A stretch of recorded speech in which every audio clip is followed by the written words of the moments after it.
খাদ্যবস্ত্ৰ আন্দোলন আৰু ছাত্ৰ সমাজ। 1976 চনৰ 10 জুন তাৰিখে খাদ্যবস্ত্ৰ আন্দোলনত আগভাগ লওঁতে গজেন ইংতি নামৰ ছাত্ৰজনক পুলিচে গুলীয়াই মাৰি পুতুল শইকীয়াকো লগতে মাৰিছিল আন্দোলনৰ নেতা বুলি। 1975 পৰা 1977 চনলৈ জৰুৰীকালীন অৱস্থাৰ শেষ নোহোৱালৈকে ছাত্ৰ সন্থা নিচুপ আছিল চৰকাৰৰ ৰোষত পৰি ভাবিছিল চৰকাৰে ছাত্ৰ সন্থাহে একমাত্ৰ বিৰোধী বুলি।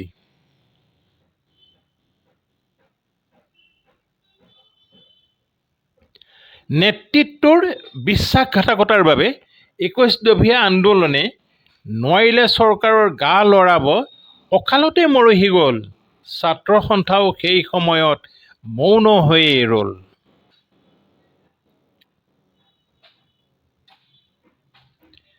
এনে পৰিস্থিতিত বাওঁপন্থী ছাত্ৰ সংগঠনে মূৰ দাঙি উঠিলে লাহে লাহে সাধাৰণ ৰাইজৰ প্ৰাপ্য বিচাৰি ৰাইজক সজাগ কৰি প্ৰভাৱ বিস্তাৰ কৰি খোপনি পুতিলে স্কুল কলেজকে ধৰি।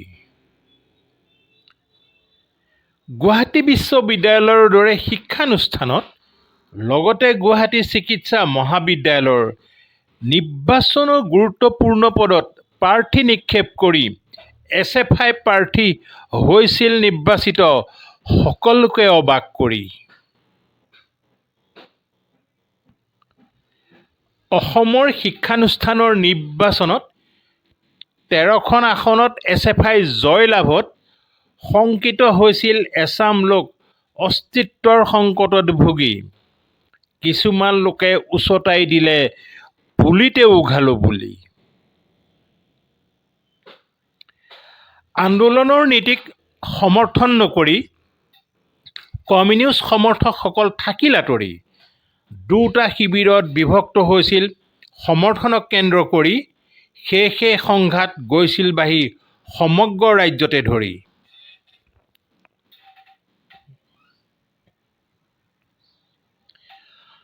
আন্দোলন বিৰোধী বুলি চিনাক্ত কৰি 18জন SFI কৰ্মী হ'ল বুলি। তাৰ বাহিৰেও বহু মাৰ্ক্সবাদী লোক নৃশংসতাৰ চিকাৰ হ'ল। SFIক বিতাড়িত কৰাৰ বাবে অভিযান জোৰদাৰ হ'ল। এটা সময়ত এনে হৈছিল বাওঁপন্থী সাহিত্যও নিষিদ্ধ হৈছিল।